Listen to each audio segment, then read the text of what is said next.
The last couple of days, we covered a lot of reactions, but I realized that yesterday we just spent so much time sitting and copying what I put up on the board. And so I want to give you guys this opportunity to apply it. I said this earlier on the unit test.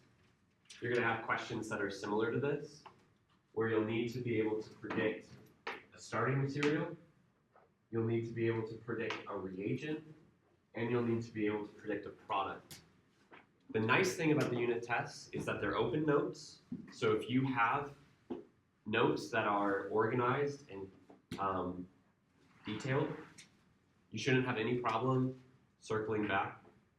If you've spent time making a table of reactions, functional group you start with, reagents you react it with, notes about the reaction, and functional group you get, then you might not even need to go to your notes. And the other nice thing about the unit test is that it's multiple choice. So you'll have the correct answer there somewhere, but you'll have to rationalize, is this syn addition or is this anti-addition? How am I, which of the products should I be able to predict from that?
All right, now I'd like you guys to, with however far you got, work with one another to see which of these answers you couldn't get, which of these answers you feel confident on, and which of the answers you feel a little bit shaky on. Maybe since we've got such a small group, let's just do a round table with everybody.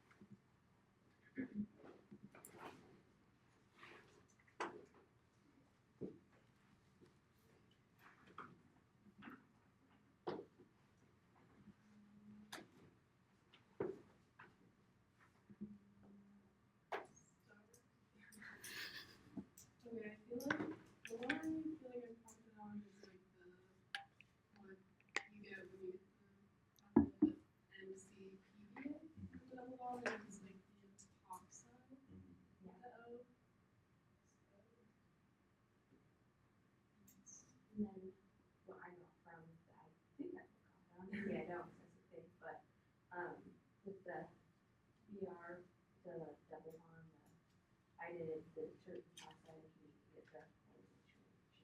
Careful though, Caitlin has said she's biased towards terbutoxide. She said she loves it. I love that because So, it always does the anti-bicarbonate, and whenever I need it, it's my go-to. So you might want to vet Caitlin. Maybe she just picked it because she likes it. That's true. It's the same thing I picked. See? In that case, well, yeah, because then again,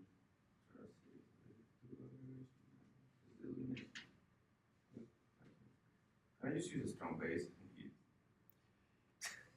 You might be able to. And if it was an exam question in my OCHEM 1 class, then I would have given you partial credit for it. But the issue with doing that elimination is that the leaving group is on a primary carbon. Primary carbons have very little steric strain. So something that is a strong base that is also a strong nucleophile would preferentially do SN2, even with heat. But then again, you would get some amount of that alkene, but tert butoxide with heat, yep. And then I started with, you had to start with something with a living group to be able to get the yeah, I just used the, what is that, OTS. You just did a SN2 reaction.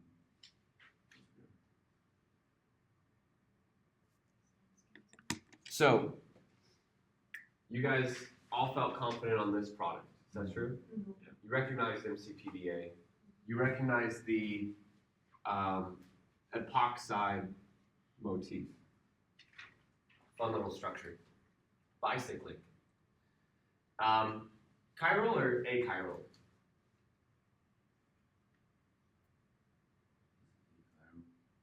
Really making me think at 8:10 in the morning, aren't I? Yeah, that one's achiral. There is no carbon that's bonded to 4 distinct groups, so that's an achiral product. And here, did anybody not use tert butoxide? Did anybody have this one blank, unsure of which one to use? So we see that it's elimination. We need to have a base. That tells us either hydroxide, alkoxide, and or tert butoxide, which is an alkoxide. Now I would avoid using something small, like HO minus, CH3O minus, because at a primary carbon, those bases are also good nucleophiles, and they would preferentially substitute via SN2 rather than eliminate. But tert butoxide being a big bulky base, and if we provide heat, favors the elimination at the primary carbon rather than doing any sort of substitution. So that's the advantage of tert butoxide. Now with this starting material, how many of you left it blank? This one I expected would be the most challenging. I have it wrong then. The HBr as a reagent actually indicates to us a specific functional group that needs to be in the starting material. Because there was only one functional group that we reacted an acid with to do a reaction. Well, okay, we used HBr in alkene addition reactions, but an alkene addition reaction with HBr runs Markovnikov. So the H would have to add at the less substituted, rather than the bromine. There's no way that there could have been this alkene starting material run with HBr to acquire this alkene addition product. If it was HBr with peroxide, ROOR, that would be different, that would work. So the fact that we get Br at the less substituted carbon when HBr is a reagent, I overheard having a substitution with OTS at the beginning. Right. And OTS, I want you guys to think of as a halogen. I've heard people describe it as a pseudo-halogen. It behaves the way a halogen does in terms of being a leaving group. But how many times did we take an alkyl halide and react it with an HX reagent to do a substitution reaction? We never did. To be fair, I never actually showed you guys alkyl halides reacting with halide ions to do substitution. And that does happen. It's just not as common. You guys saw it on the homework, the written work. So rather than OTS, which behaves like our halogens, we should use an alcohol. And an alcohol in the acidic conditions will go through substitution with that halogen. And granted, alcohols often go through a carbocation intermediate, unless that carbocation would have to form on something unstable like a primary carbon. At a primary carbon, it's going to prefer SN2 and avoid the carbocation. So those are SN1 reactions, right?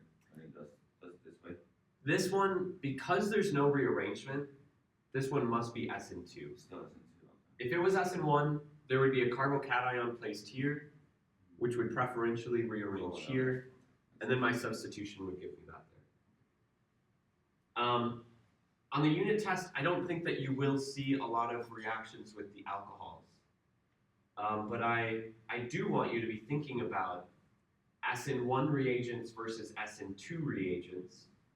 And one of the biggest ways to tell whether a reagent is using SN1 or SN2 or E1 versus E2 is whether it gives a carbocation rearrangement. If there's structural rearrangement, then there was an SN1 or an E1 mechanism. Or if the molecule goes through a backside attack, SN2, or if the molecule gives inversion of stereochemistry, a mixture of stereochemistries, SN1, you're going to get a carbocation intermediate where the nucleophile can add from either direction to chiral options. What do you guys think about that? Was that a good opportunity to go back and explore how well your notes are going to set you up for answering the problems on the unit test? All right. Questions before we move into our new material, our new review material? Great.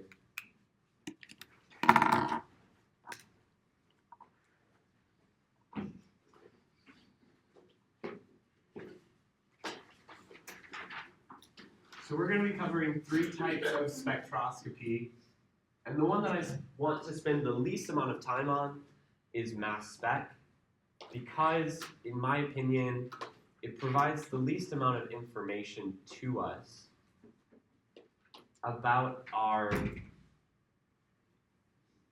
compounds. Well, listen, if you are working in a research field, mass spec can be incredibly useful. But in the classroom, it's actually not a lot of fun to use the mass spec on an assignment. So, from your perspective, what is the advantage of mass spec? what does it tell us about a molecule?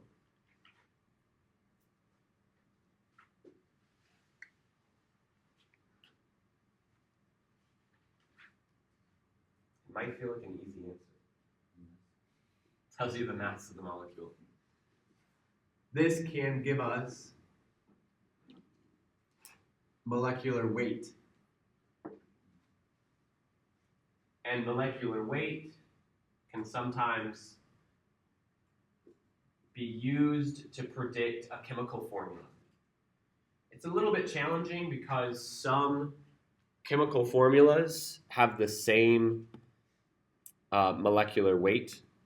For instance, if you look at this spectroscopy correlation table on our home page, and you come down to the mass spectrum table, you'll notice that the propane cation is the same weight as the acetyl cation, this carbonyl with the CH3. And the butyl cation is the same weight as the propane carbonyl cation. So, same molecular weight, different chemical formulas. We can get the molecular weight for sure. Sometimes we can predict the chemical formula from that. Another piece of information that mass spec gives us in this mass spectrum, you'll notice that the compound I've chosen has a molecular weight of 116. And the highest signal on the mass spec is here at 116. But the loudest signal is here at a mass of 43. We actually just saw the mass of 43 on the correlation table. Mass of 43 could be one of two things, a propane ion or this acetyl cation. That tells us not just what my molecular weight is, but it can also give us structural information. And I'm saying can, because again, there's a couple of different things there that it could mean, and we're just really not sure.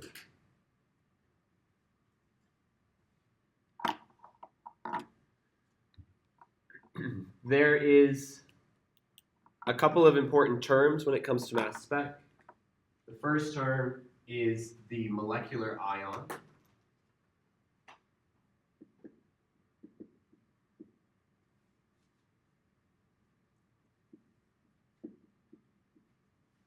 And the molecular ion can be represented as M+. As the name says, this is the entire molecule drawn as an ion.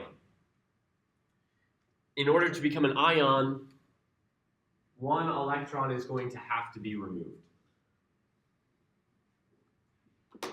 So this is the compound that I have up on the board right now. This is methyl acetoacetate. And in order to create a molecular ion, I need to remove one electron, which will leave behind a positive charge on the rest of the structure. But it will also leave behind an unpaired electron. So the molecular ion is a radical cation. The cation forms from the loss of one electron. The radical forms from the loss of that one electron. Its pair is now gone. So where can that radical form? Where can that cation form? Two of the most common places for a molecular ion to form are lone pairs. If one of these lone pair electrons is removed from the molecule,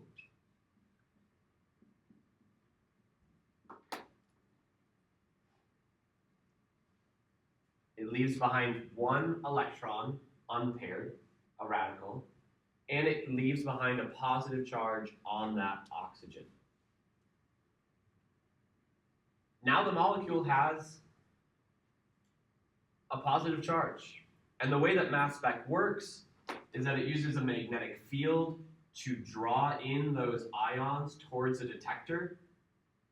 And based on the mass of that cation, the magnetic field is able to either pull it more strongly, if it's a very light mass, or pull it less effectively, if it's a heavy mass, and that determines where it hits the detector and how heavy the detector predicts the fragment to be. So this is going to hit the detector with a mass of 116 mass per charge units. And I'm not just guessing that, that's the mass of the molecule.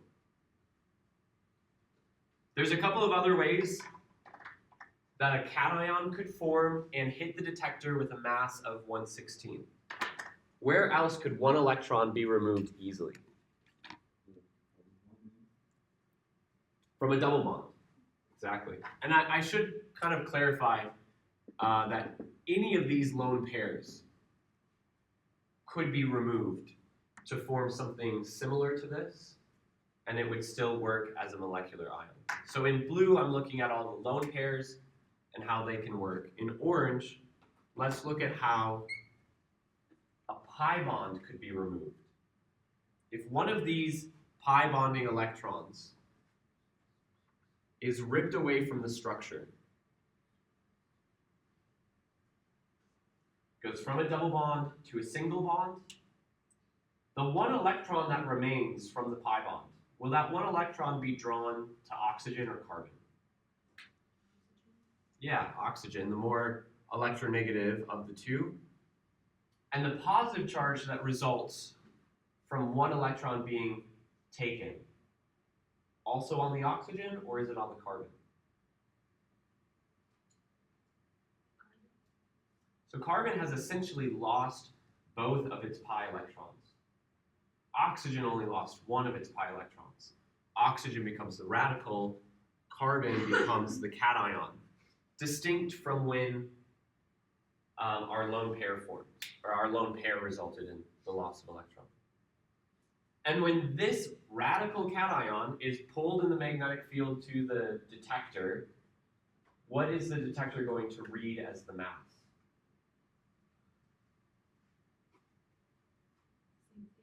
116. The only mass that's been removed is still just one electron. So this is another way that the molecular ion can form. And based on the spectrum, these don't form very frequently. What forms instead is a daughter ion. There's one last way that we can form a molecular ion, and it is the least common way for a molecular ion to form, but it's going to help us segue into this other idea. If I look at any of the sigma bonds, and I think about ripping away one electron from that sigma bond,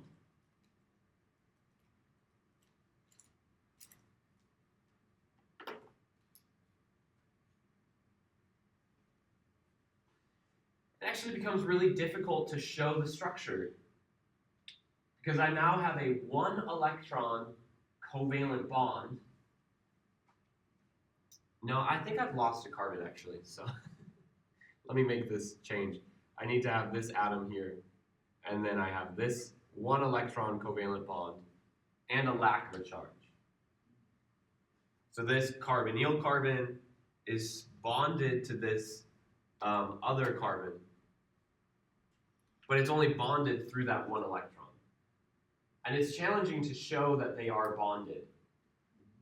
One electron covalent bonds are not stable. But you can see that the structure does have a net positive, so it's a cation, and it has that unpaired electron. So, Jenny, when this hits the detector, what mass will the detector read? It'll still be 116. Still 116. But in that millisecond where this is flying through the air towards the detector,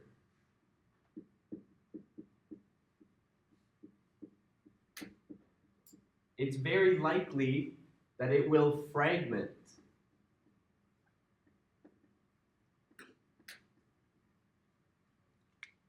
Meaning that one electron covalent bond doesn't actually bond. And one of the atoms takes the electron, and the other atom has now lost both of its electrons and we call that a daughter ion. It's a fragment of the molecule. It is not the entire molecule. From this molecular ion, there are two daughter ions that could form. So I'm going to redraw this, and I'm going to demonstrate what the two ions are that could form. First, the structure on the right could take the could lose the electron and take on the positive charge.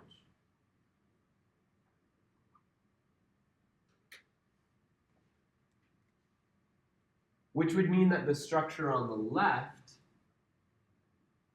keeps the radical electron. Which of these two fragments will hit the detector? The structure on the right, the cation, because it's drawn by the magnetic field. And what mass will it have? Well, I could go in and add up the mass of all of these atoms, or I could recognize that this is the molecular ion minus the mass of this fragment. And based on the correlation table that I have on Canvas, that fragment has a mass of 43. So this is the N, the molecule, minus 43.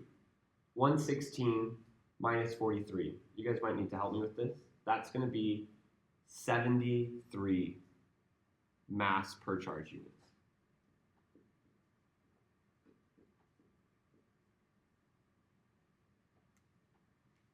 Am I wrong?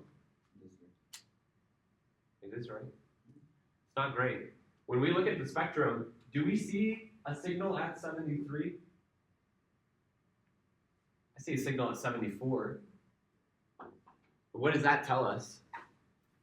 It says that this fragment, either I'm doing my math wrong, I feel like I'm not, or that fragment is really not stable and it doesn't form often. And if it does form, it's possible that it goes through some sort of complex rearrangement that we are not going to cover, and that's why it forms a mass of 74 instead of 73.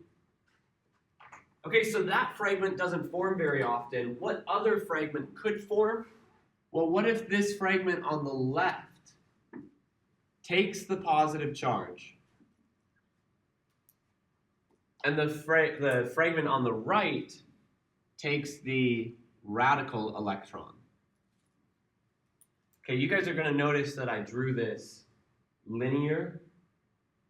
I understand if you want to show it in its trigonal planar kind of bent geometry, but technically it's an sp hybridized carbon atom.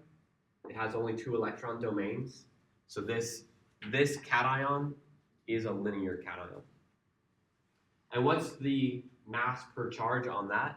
Well, this is the M plus minus this fragment, which will not be drawn to the detector, which we already said weighed 73.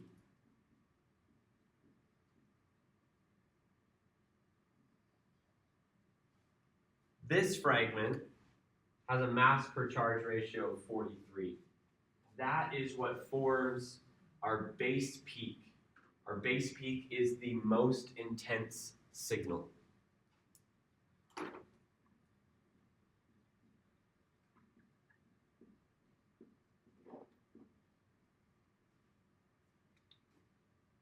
That's about as much as I want to get into mass spec. Do you guys have more questions you want to ask about it? Caesar? So you're saying that daughter ions is the most common one that we're going to see in the mass spec? Well, you're not wrong, yeah. Daughter ions make up most of the mass spectrum. The only thing that's not a daughter ion on the mass spectrum is the highest mass signal. But that doesn't mean that daughter ions always tell us the most about the structure. The highest mass signal gives us the molecular weight. Do you get that same result with a different molecule, right? Absolutely. Because You could get the same mass with a different molecule. What you won't get is the same fragmentation pattern. So the fact that this signal and this signal are about equal heights, and the fact that these three signals are about equal heights, and the fact that this signal is about 900 times taller than the rest of them, that specific fragmentation pattern is very unique to this molecule. So even if you got a molecule with the same molecular weight, even if you got a molecule that had 43 as the base peak, it would probably have a different pattern to its fragmentation. So it's a bit like a fingerprint. There's things in there we don't need to recognize. But once it's known and mapped, that can be used to compare it. Now, to be fair, I don't always even give mass spectra when I give you guys assignments with spectroscopy. And that is because they just aren't always that useful. One fun part about mass spectra is the isotopic cluster that forms when you've got, bromine's one of the best examples. When you've got bromine in a compound, every other molecule has a different isotope of bromine. One molecule has bromine 79, the next molecule has bromine 81. And it's those individual molecules that come and hit the detector. So one molecule, as a molecular ion, has bromine 79, creates a signal. The next molecule, as a molecular ion, has bromine 81, and creates a molecular ion signal that is 2 mass units higher. They're both the molecular ion, but they're an isotopic cluster resulting from bromine. It won't happen much this semester, but it is kind of fun. Questions?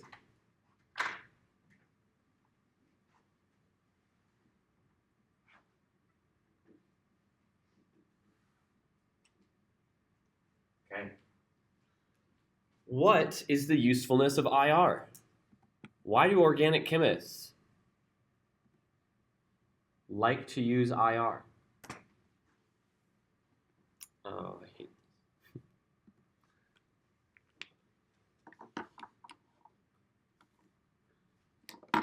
Is it because it can identify functional groups?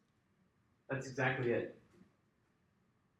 This can give us functional groups. I'm going to abbreviate that as FG. And maybe we could say, or bond types.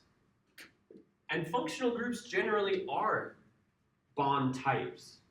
When I have a C double bond O connected to a C and a C, that's a ketone.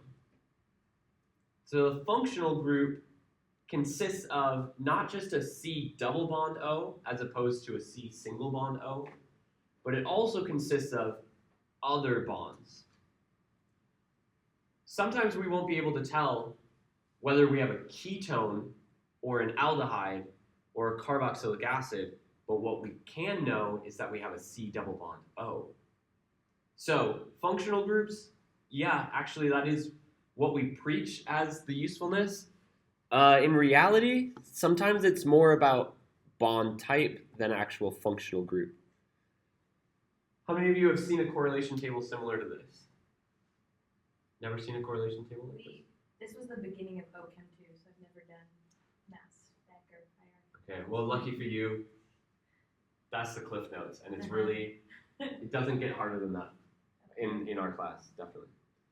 So IR correlation tables, they tell you where along the absorption spectrum to look. So this is your frequency, and what that absorption might look like. So the basis of IR relies on the fact that bonds are not stagnant. Bonds are always moving.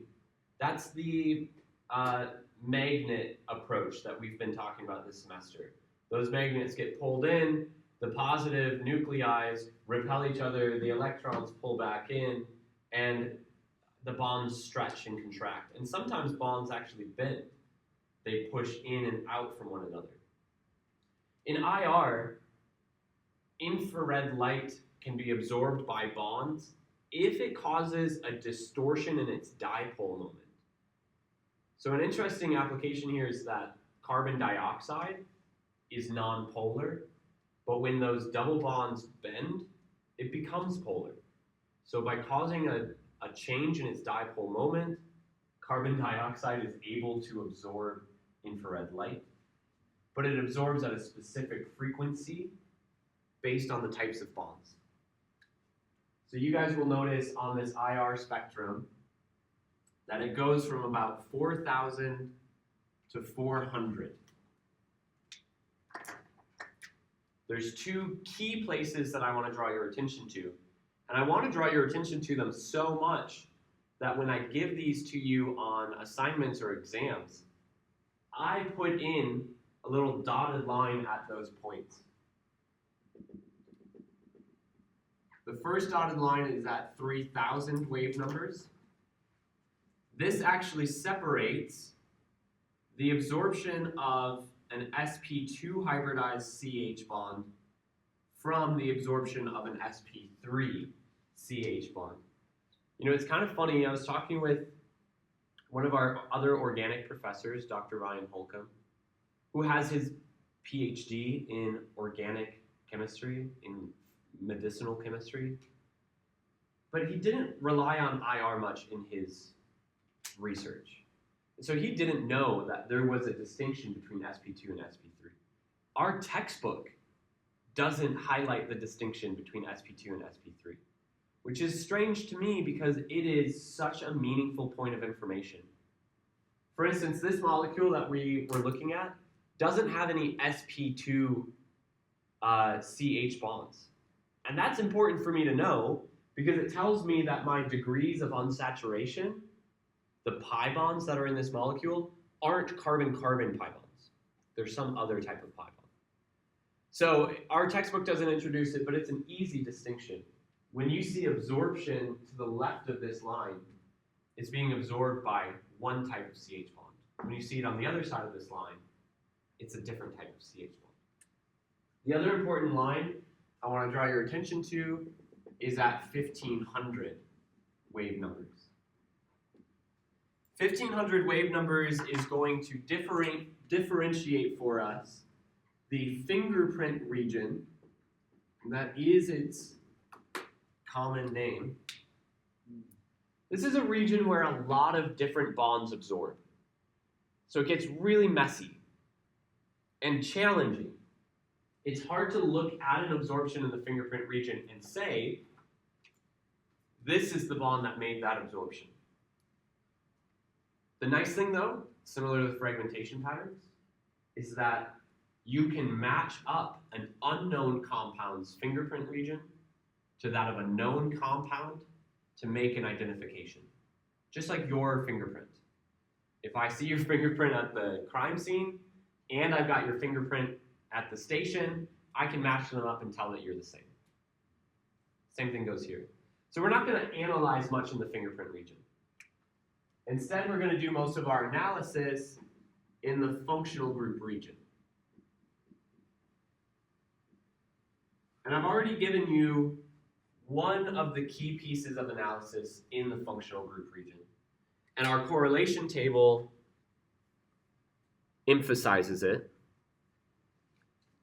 You can see here that from 3,000 up to about 3,150, we've got sp2 CH absorption. And from 3,000 down to about 2,800, we've got sp3 CH absorption. And I've got that word on there that says aliphatic, which is just a fancy word for it's bonded like an alkane. It's sp3 hybridized. It doesn't need to be an alkane. It could be an alcohol carbon, could be an alkyl halide carbon, could be an amine carbon. Just means that it's sp3 hybridized, aliphatic. Now within the functional group region, certain regions are responsible for certain types of bond absorptions. So you'll notice on our correlation table, the highest frequency absorption comes from NH stretching and OH stretching, then CH, then the OH of a carboxylic acid, then CH, then CH, then CH, from 4,000 to about 2,500. This region is generally the result of something bonded to a hydrogen. So when you see absorption that high up, you can make a pretty easy assertion that there's a bond to hydrogen, which is pretty common in organic chemistry. And then we've got this narrow region around 2,200, so I'm going to say from about 2,500 to about 2,000. We've actually got this triple bond region, and it's either a carbon-carbon triple bond or a carbon-nitrogen triple bond. That's a much tighter, much more narrow region. From this 2,000 region down to about 1,600 is where we get all of our double bonds. And again, this is a situation where it's usually something bonded to carbon. Maybe it's carbon-carbon double bond, maybe it's carbon-oxygen double bond. You'll see that the CO double bonds, the carbonyls, they have some overlap.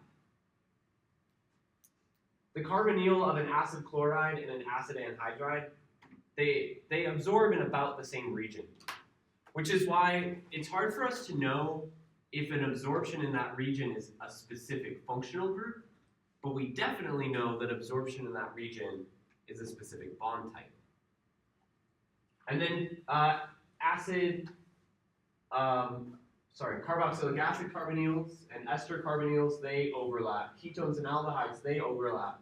And even the absorption range between these two groups, or these two sets, have some overlap. So that unfortunately, there's a bit of hand waviness that we have to do. I see this absorption, and I think I know what functional group. I definitely know what bond type, but I'm not positive what functional group. And this gets me into one of the most important ways to analyze an IR spectrum, which is looking for corresponding peaks.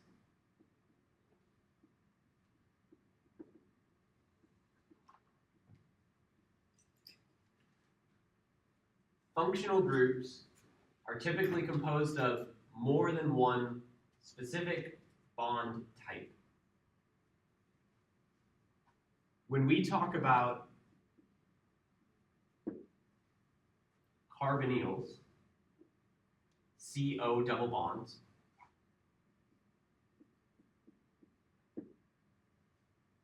carbonyls are not a functional group of their own, but they are a class of functional groups. And there's a lot of overlap between these things, but we can make some discernments based on different bonds that constitute a specific functional group. So how would I be able to tell the difference between a ketone and an aldehyde?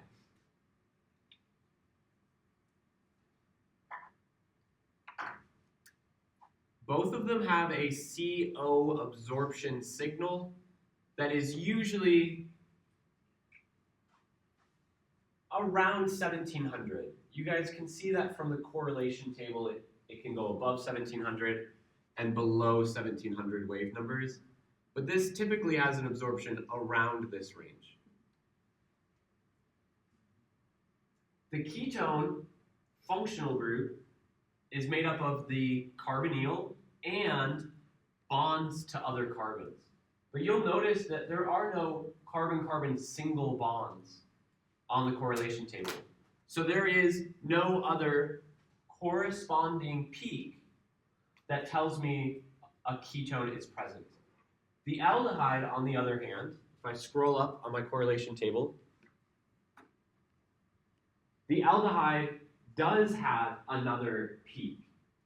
The aldehyde is made up of that carbonyl bond and the aldehyde CH bond, which absorbs at roughly 2800 and at 2700 wave numbers. 2 peaks, twin peaks.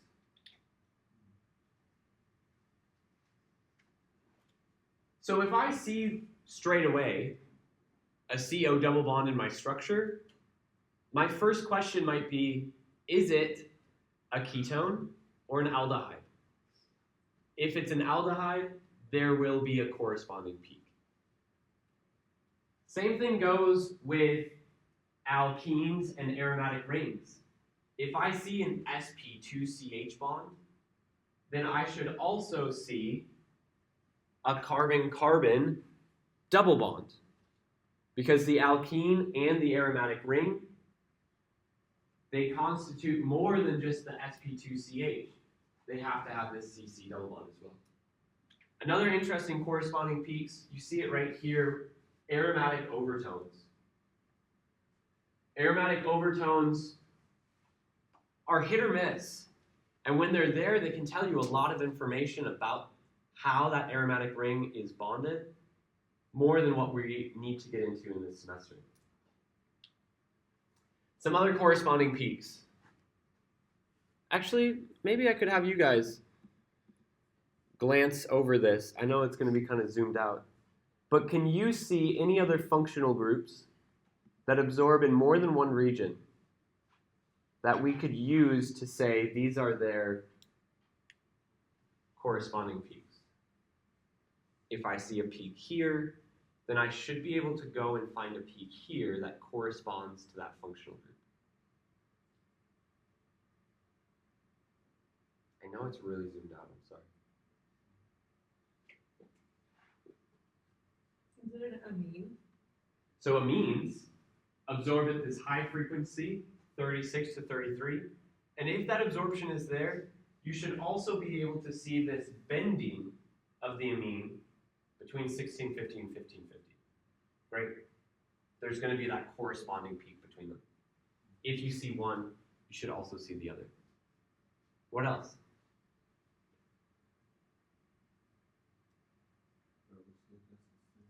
Carboxylic acids. If I see a CO double bond, and I think it's either an acid or an ester, if it's an acid, it should have this corresponding peak. It's so zoomed out, I can't even read it.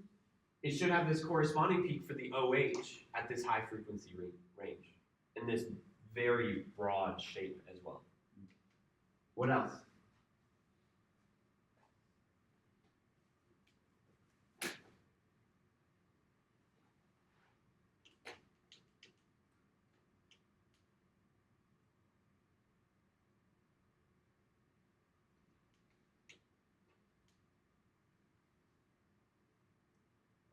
The only other one that I think might be useful to point out is the alcohol, where the OH looks very different from the OH of a carboxylic acid, absorbs in a very different region. The OH of an alcohol should also have the CO bond of an alcohol. But you'll notice that this CO bond is beneath the black line on this correlation table. That black line tells you you'll be analyzing in the fingerprint region. And so you have to use caution, because it may be the result of that bond. It may be the result of who knows what bond. So the alcohol has a very challenging corresponding peak. I should see the OH very clearly. I might be able to correspond it with the CO bond as well. Because some of you have not seen a lot of IR spectra, one way that you can get good at IR spectroscopy is to just be exposed to it. So I'm going to show you guys this background information that we do in the lab. And this has a lot of different functional groups that show up in it. And so we can use this to try and make some discernments about what functional groups are present. Let's start with this one. Here's 3000 all of that absorption is on the right-hand side. And here's 1500. So I'm not going to do too much analyzing of this compound. What type of bonds do we see? I know it's really challenging because I can't really give you the functional group table, the correlation table, and this document.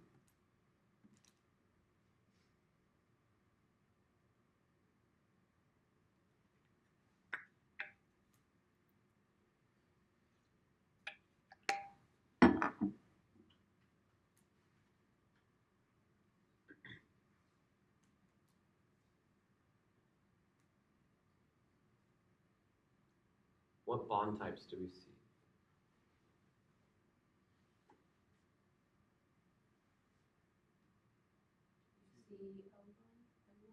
A CO double bond. So at 15, 16, 17, 17, 10, 17, 10 falls here, and actually pretty close to here. And these values are not locked in place, they're not rigid. These are just very common approximate ranges. So I definitely have a CO double bond, no matter where it is in this group, it's a CO double bond. What functional group is it? Is it an aldehyde?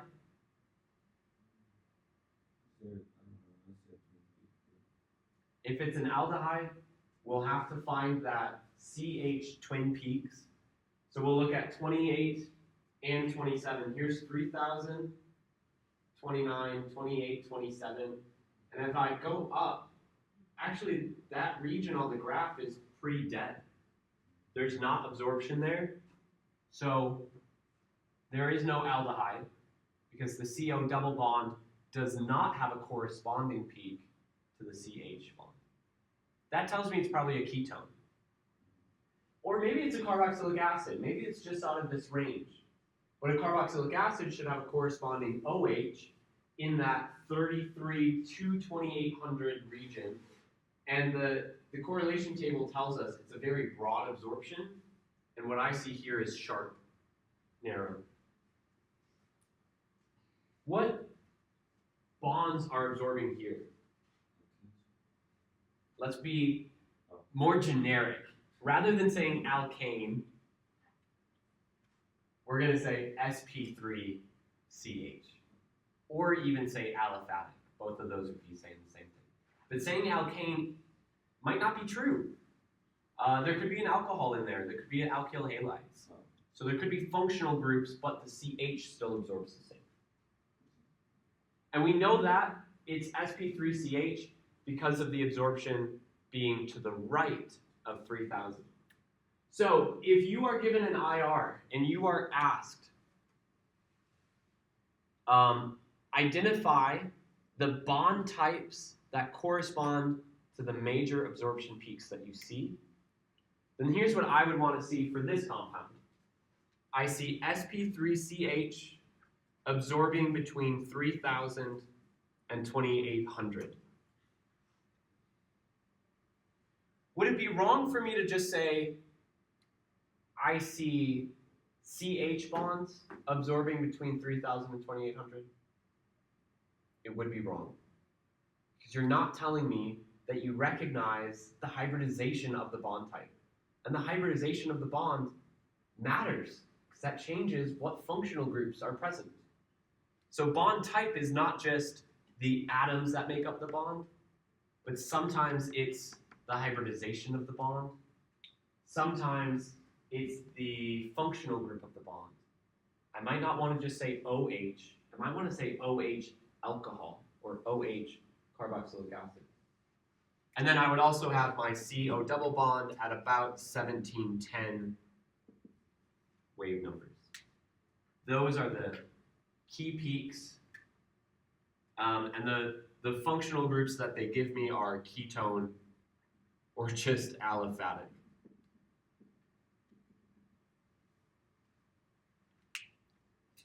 Let's look at another IR spectrum. Do you know what I'll try to do? Especially if someone could remind me.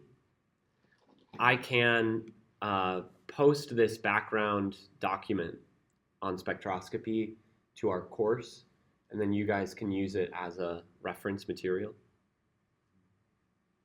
So here's an example of an alkane versus a ketone, and you can see one of the major distinctions is the creation of this CO double bond around 1700 wave numbers. Here is the distinction between an NH absorption. This molecule actually has two NH bonds, which results in two NH absorptions. As one bond absorbs one energy, it changes the nature of the other bond, which causes it to absorb a different energy. And so it results in two unique absorption frequencies. Sharp, medium to weak absorption. Here is an OH bond, similar frequency range, but very broad, very strong absorption, very deep signal. That's how we can distinguish an NH bond from an OH bond when they both absorb in the same frequency. Their shape and their intensities are different. And then this has even correlated or found that corresponding CO bond because it's the strongest absorption in the fingerprint region. Let's compare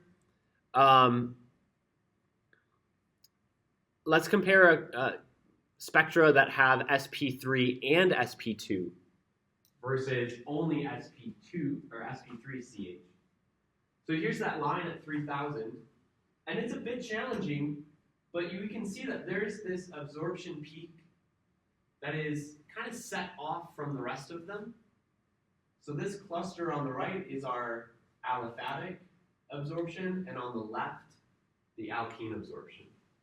And then there's a corresponding signal to the alkene that shows up above 1600, and that's the CC double bond, versus no absorption for that sp2ch in an alkane.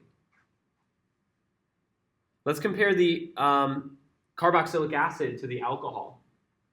Earlier we saw the alcohol was this beautiful little broad absorption, but the carboxylic acid OH is not so pretty. It's actually a little grotesque. It's very broad, very disturbing, and it kind of engulfs this entire region, which makes it challenging to tell what other bond types might be absorbing here. The real challenge there is that this is an important region for us. It's the sp2ch versus sp3ch.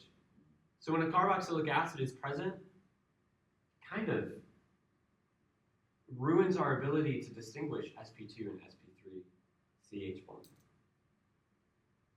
This is a puzzle. And you've got to pick and choose things. Sometimes you can't always be confident in what you're doing. And sometimes you've got to use a little bit of hand waviness to say, I don't think that that is a meaningful signal for me to observe.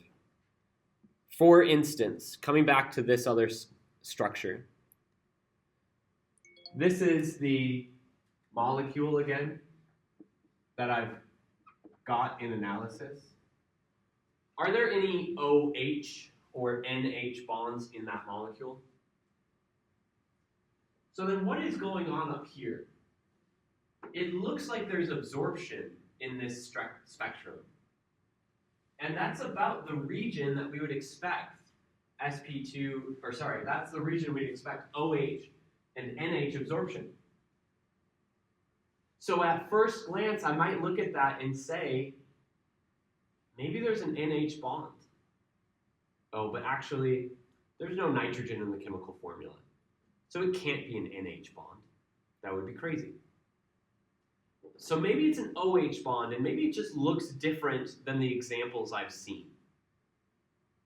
But if it's an OH bond, Why are there so many peaks? Kind of looks like there's 3.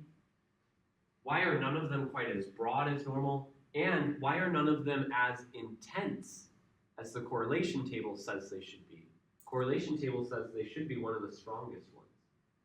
So this is a place where you might say, I feel like there could be an OH bond in this molecule, and I'm really just not sure. Especially with experimental data, that happens a lot. You just might not know.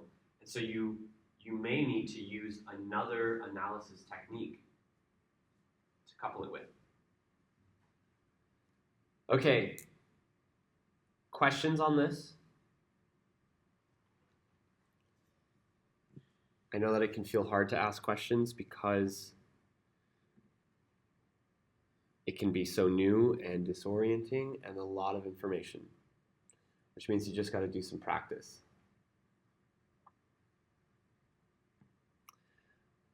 Okay, do you guys need a break? Do you need to stand up and move around, get your blood flowing? Okay, let's do a quick 3-minute break. Let's try to be back around 9:05 because we still got to do the heavy lifting, NMR.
So Caitlin, you got a preview to this? So, no, we didn't even start it in OChem 1 at all. I did start OChem 2 and then I decided to take the semester off.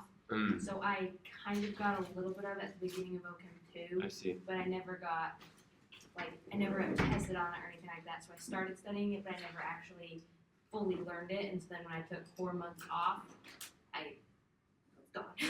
Sure. That's so strange. You didn't do it in lab either. No, Yeah. we didn't use it. In OChem 1 lab, we use like IR. This, I hate this, like NMR. Yeah. I hate this. So I never even got to HNMR. I think the farthest I got to studying was IR spectroscopy. Wow. But yeah, we never, Never used it in OChem. lab. No. When I TA'd in grad school at CU Boulder, the very first week of lab was IR. Really? Which you guys saw, in order to understand IR, you have to understand functional groups. And week 1 of OChem 1, did you learn functional groups? I didn't. I didn't either. And the students that I was TAing weren't learning functional groups in class. And when I teach, I don't teach functional groups in the first week. Yeah. So it is a really bad idea to force a lab to do content that they're not even covering in lecture for another 2 or 3 weeks. And then the second lab was coupling IR with NMR and using like computer software to plot and analyze NMR spectra, which was just like way more than I would have expected them to be able to do. Oh, I'm glad we didn't use it in lab that first semester. I feel like I'd be No. confused. I So don't we- Are know. we gonna use it? This Oh yeah, absolutely. We use IR almost every single week. And there are a couple of labs that you'll be allowed to use the NMR, but our NMR kind of sucks. What we do here for lab, when I started teaching the OChem 1 labs here, they were just expected to read the chapter at the back of the lab textbook on IR and learn how to do it, and then just come in and apply it. So it was they would learn it in lab kind of on their own, way ahead of when they would learn it in lecture. So I made the change when I renovated the lab curriculum that I put in an experiment, this packet that I'm going to post if somebody reminds me to do it. Maybe you could remind me. I built this packet that explains all of the techniques and then gives them practice problems to apply it. And it's its own experiment. And then they use those techniques as they go forward. All right. So our last analysis is NMR, but it's not just any NMR. NMR can be used on a lot of different nuclei, but we are going to study proton NMR. Honestly, the other types of NMR are a lot easier to understand, so, but they're also much less common. Proton NMR, or H1 NMR. Do you guys know what NMR stands for?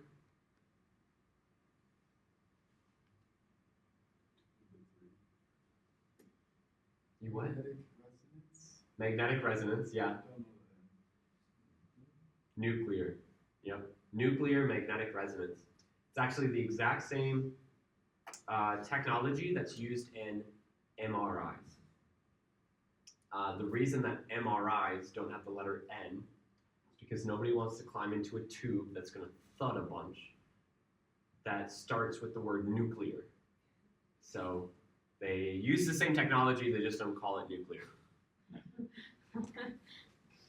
Nuclear means that we're studying the atoms themselves, which is the first time we're not studying some effect of the electrons.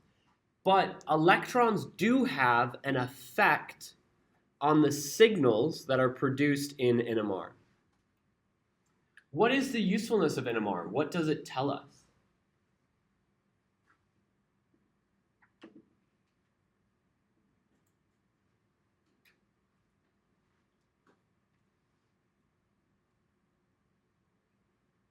In an ideal world, NMR gives us structural information. It tells us how things are connected to one another in a molecule. But more generally, it can give us hydrogen environments.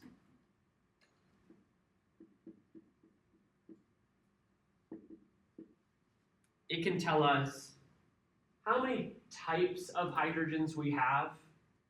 We've got a hydrogen bonded to a carbon with two other hydrogens. We've got a methyl group. We've got a hydrogen that is on its own. And then we can kind of get an idea, a brief painting of what functional groups are there. IR's job is to give us functional groups. NMR can correlate some functional groups to IR. But these are it. Carboxylic acids and aldehydes, but they kind of overlap with where their proton signals show up. Aromatic rings, which has a little bit of overlap with alkene hydrogens, and then alkane hydrogens. And every other functional group has some effect on where the signal shows up, but nothing specific. One thing that I try to give you guys, a piece of information I try to wedge in here, is proximity to a functional group or proximity to a heteroatom, and how that shifts the signal left. This hydrogen attached to a carbon is adjacent to a carbonyl. And you would expect its signal to be further to the right than a hydrogen connected to a carbon that is bonded directly to an oxygen. So this hydrogen is actually a bit closer to the electronegative atom. It's a bit closer to the functional group. This hydrogen is a bit further away from the electronegative atom. This signal would show up further to the left.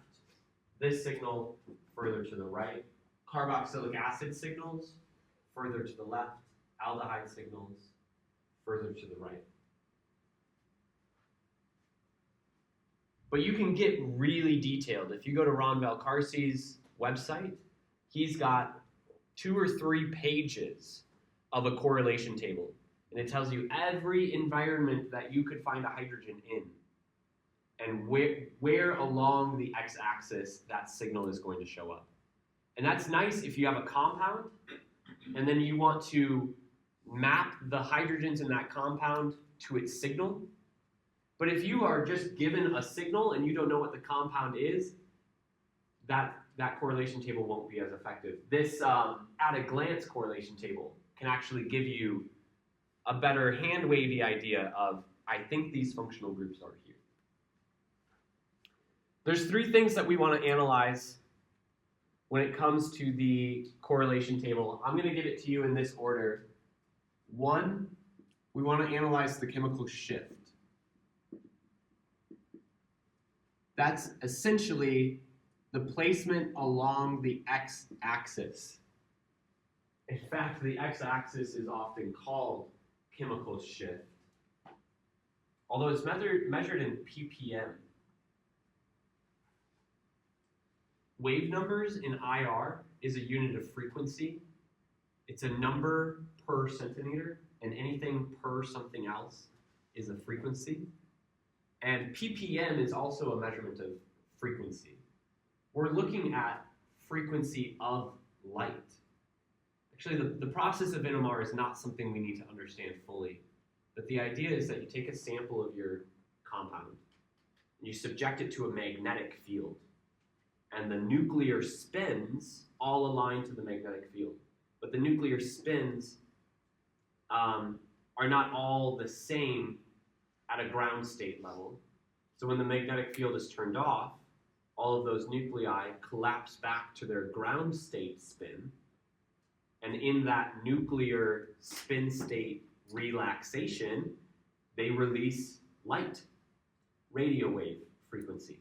And then the instrument listens to that radio wave frequency.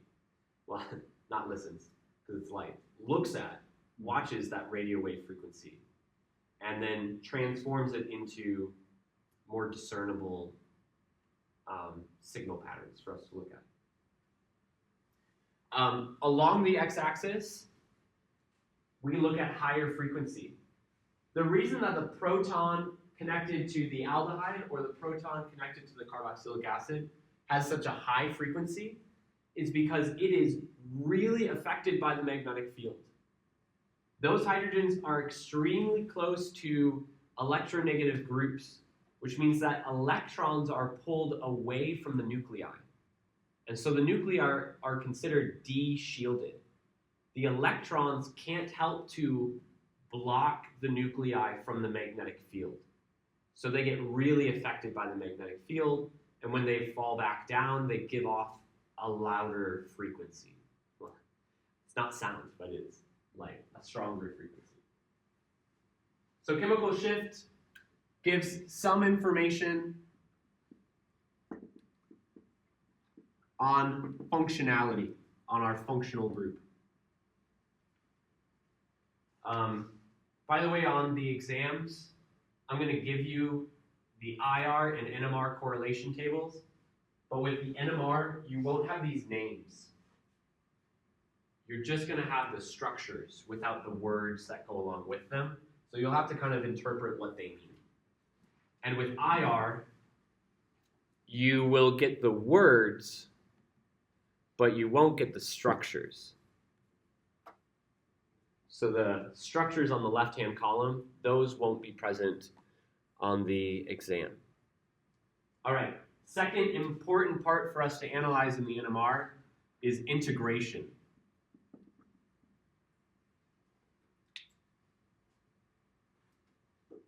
Have you guys taken calculus? So you understand the term integration from a mathematical sense? It's why we give it the word integration. It is mathematically based. Here we have a graph, a mathematical graph. And you can tell that there is a baseline, and then there are signals that come up away from the baseline. If you were to calculate the area underneath this line, from baseline to the peak of that signal,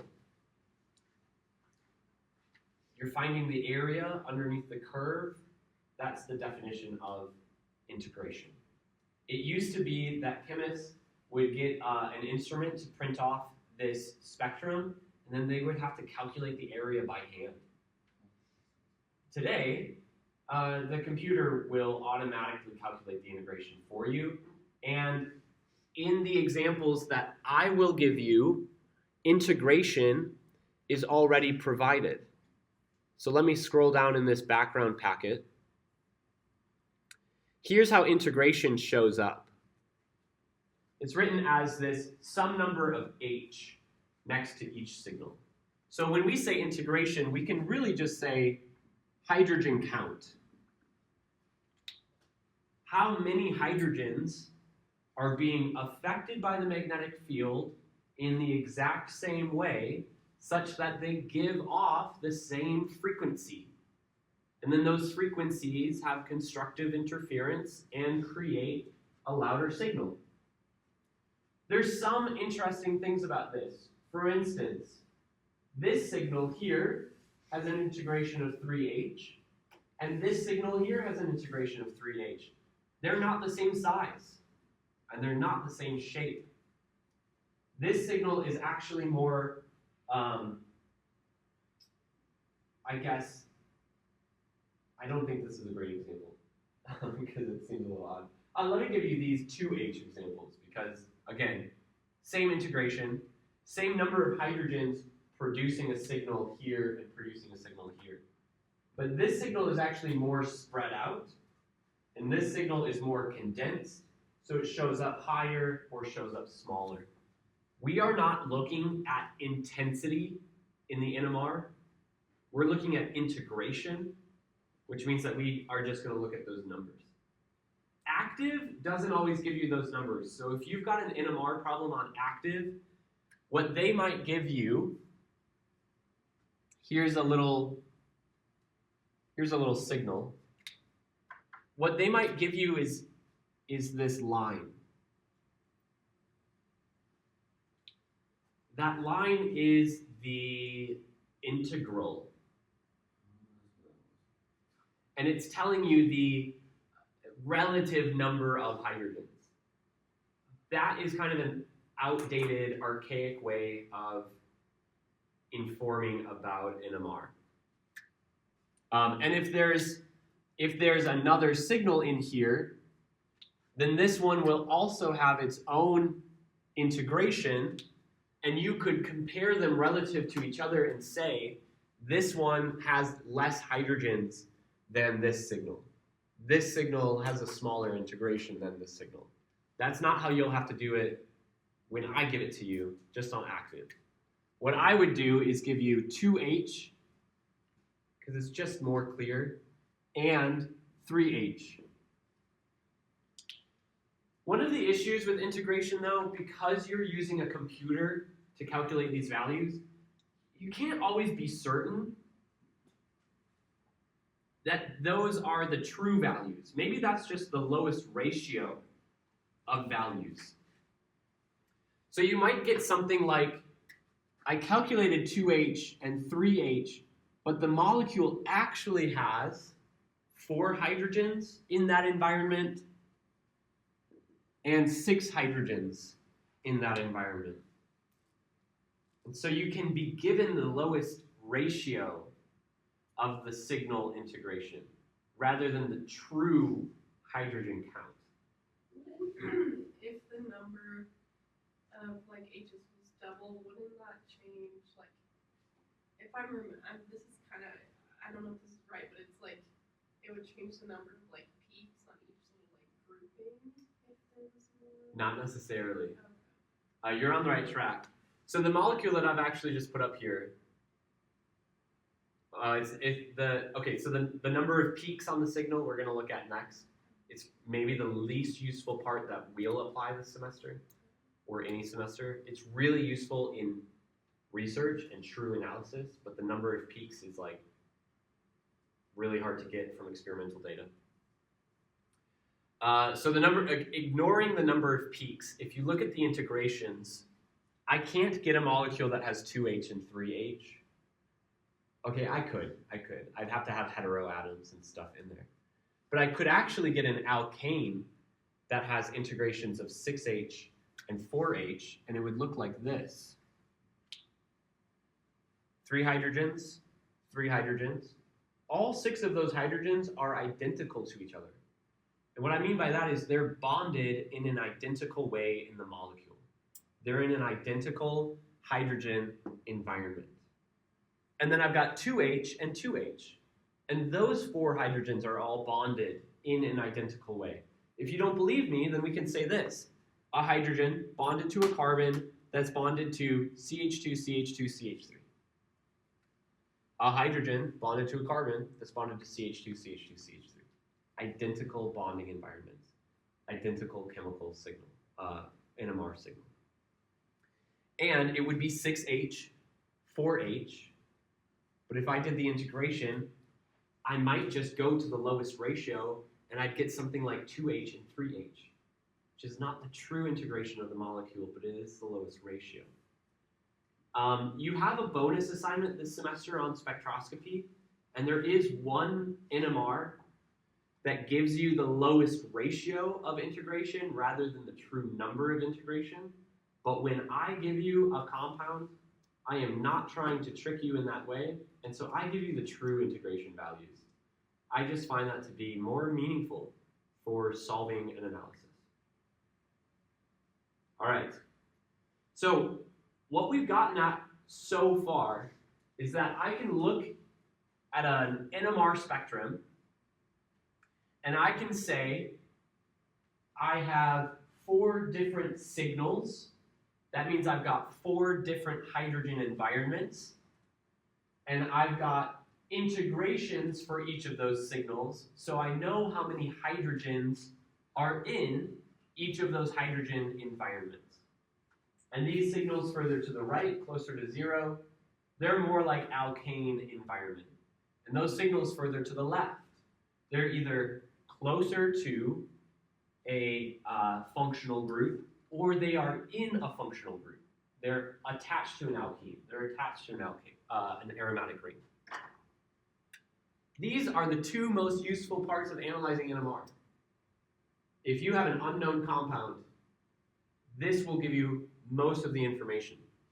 One of the hardest pieces, but truly the most information-rich pieces, is the splitting pattern. Different from the fragmentation pattern that we talked about with mass spec. This is splitting pattern.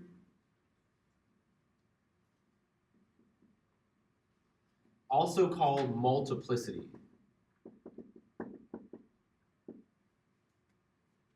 The idea here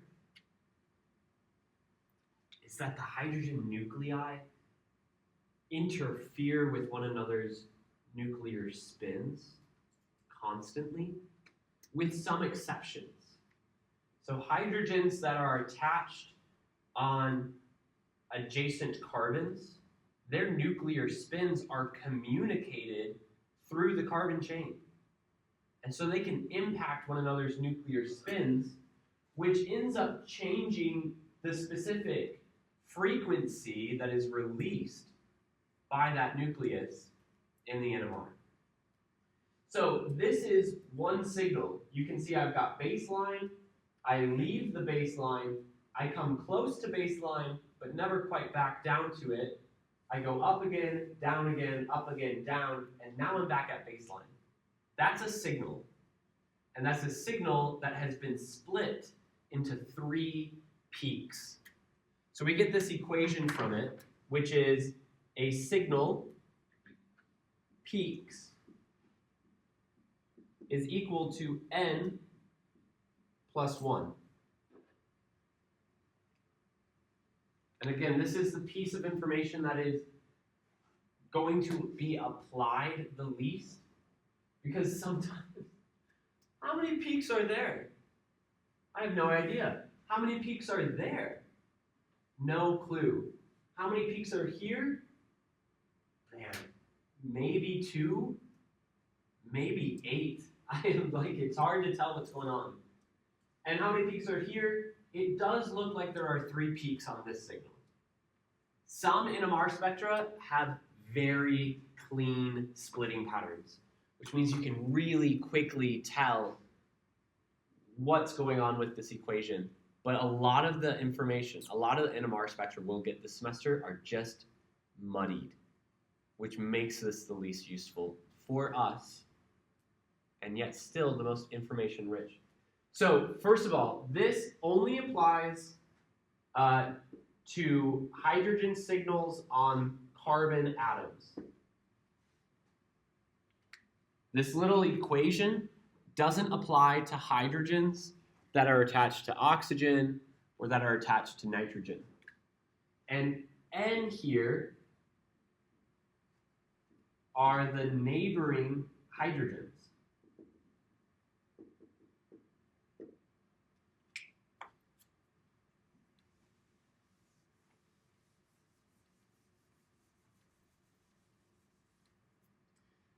If we look at this spectrum I've got here, and I actually really just want to look right now at this 3H signal.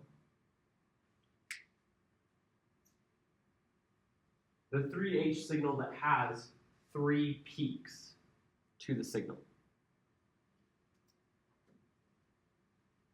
This is created by a CH3 group. 3 hydrogens all attached to the same carbon and then bonded to something in the molecule.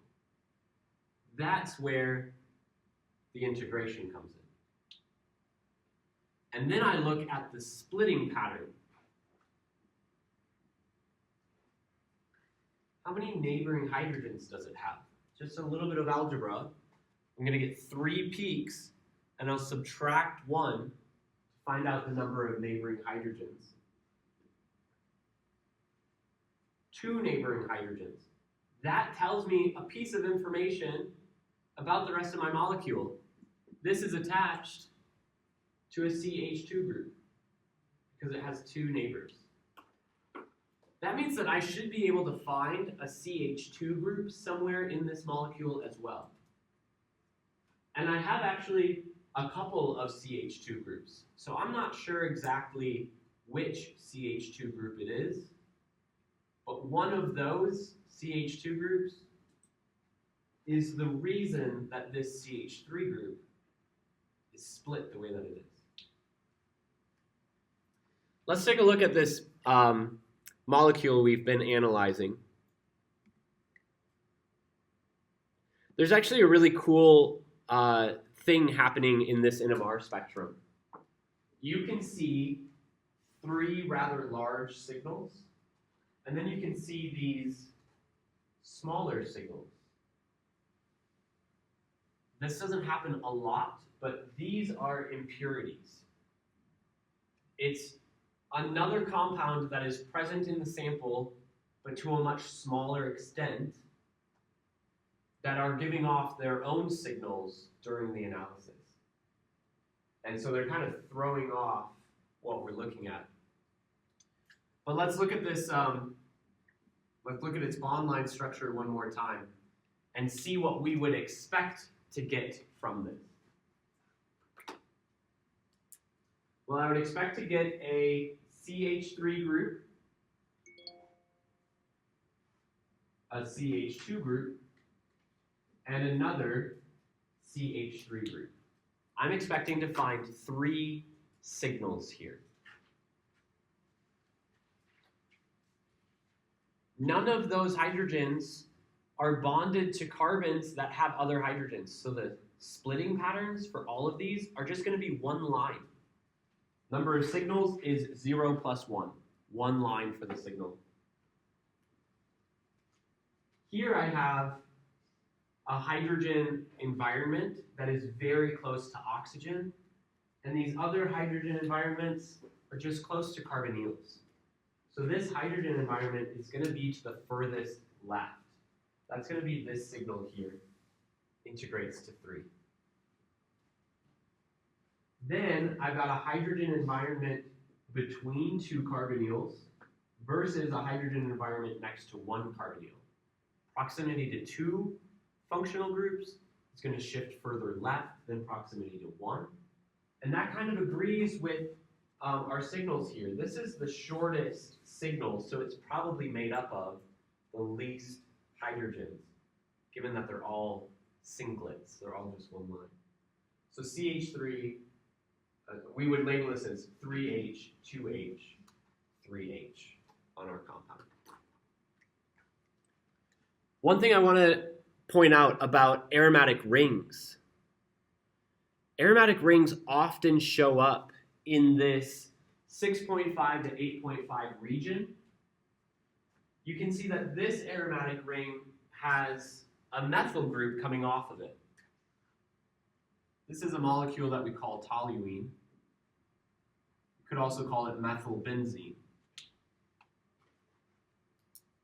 The hydrogens in this aromatic ring are not all identical. These two are symmetric to each other. They're identical. These two are symmetric to each other. They're identical. And this is unique to itself. So the aromatic ring has 5 hydrogens, technically 3 different hydrogen environments, but we only see one signal. Their hydrogen environments are different, but similar enough that they all overlap, and you can't get any discernible information out of it, other than integration and chemical shift. It's in the region where I expect to find aromatic rings, and it's got 5 hydrogens. That tells me all that I need to know. The fact that the splitting patterns are all muddled up, it doesn't hurt my analysis at all. Okay, I have not given us a lot of time to do this, but one thing that I want to do last is to walk you through how we put it all together. So let's take this practice problem where we're given a chemical formula and we want to figure out its structure based only on its spectral information. So we are given the chemical formula C4H8O2. One thing that I can do right away is predict whether I'll have any pi bonds or any rings in my molecule, or if I won't have any, because that will tell me what structures are possible.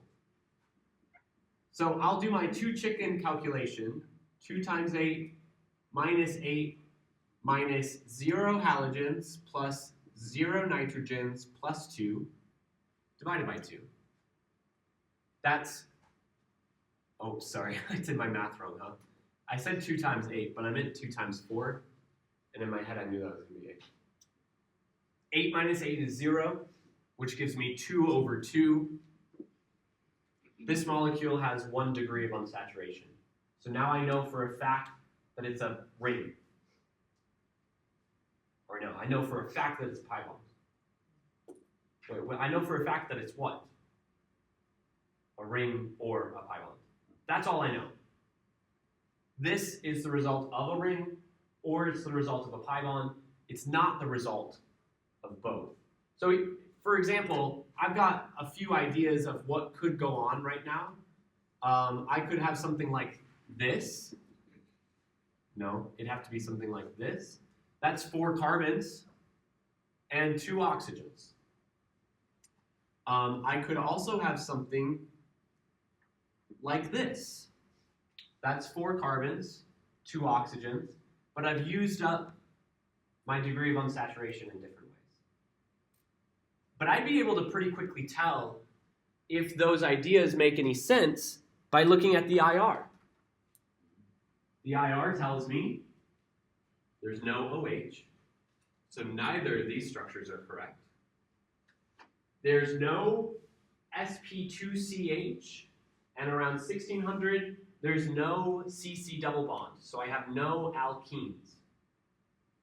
I do have a CO double bond, And that's either going to have to be a ketone, carboxylic acid, or an ester, given the fact that I have 2 oxygens and I have no corresponding signal for an aldehyde, but I also have no corresponding signal for a carboxylic acid. So now I'm stuck. Maybe it's a ketone with an ether somewhere else, or maybe it's an ester. Given the frequency, it's really hard to tell. So I might need to look at the NMR in order to tell me how the oxygens line up. This is either going to look something like this,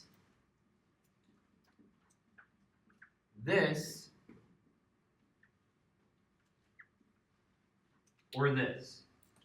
Those are the 3 ways that my chemical formula could come together.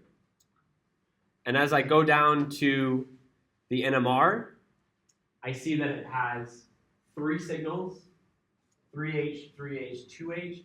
We've got very clear splitting patterns, which tells me I've got a 3H on its own, a 3H next to some stuff, and a 2H next to some stuff. And specifically, the 2H furthest to the left is closest to an oxygen. 3H, 2H next to an oxygen, 3H next to an oxygen. There's my chemical structure. Rather than this, where I've got 3H, 2H, and 3H all separate from each other, none of them with splitting patterns. This one doesn't agree with the splitting patterns that I see, nor does it agree with the chemical shifts. I should expect a 2H and a 3H, both to be much further down. Okay, I rushed through that because I've taken you guys over time. But this is the step I want you to take on your unit test this weekend. Calculate the DOU, analyze the IR, use the NMR to correlate what you're looking at with the IR. You'll have a problem that's similar to this on your unit test this weekend. Give it your best shot. You've got an hour to do it, and you've got resources available to you. So do what you need to take advantage of that, because this will be a good exercise to push you into some mastery of spectroscopy. And that is your crash course on OChem 1. Your unit test is this weekend. And next week, we're going to dive into aromaticity and reactions with aromatic rings. All right? Have a good weekend, guys. I'll see some of you this afternoon for lab.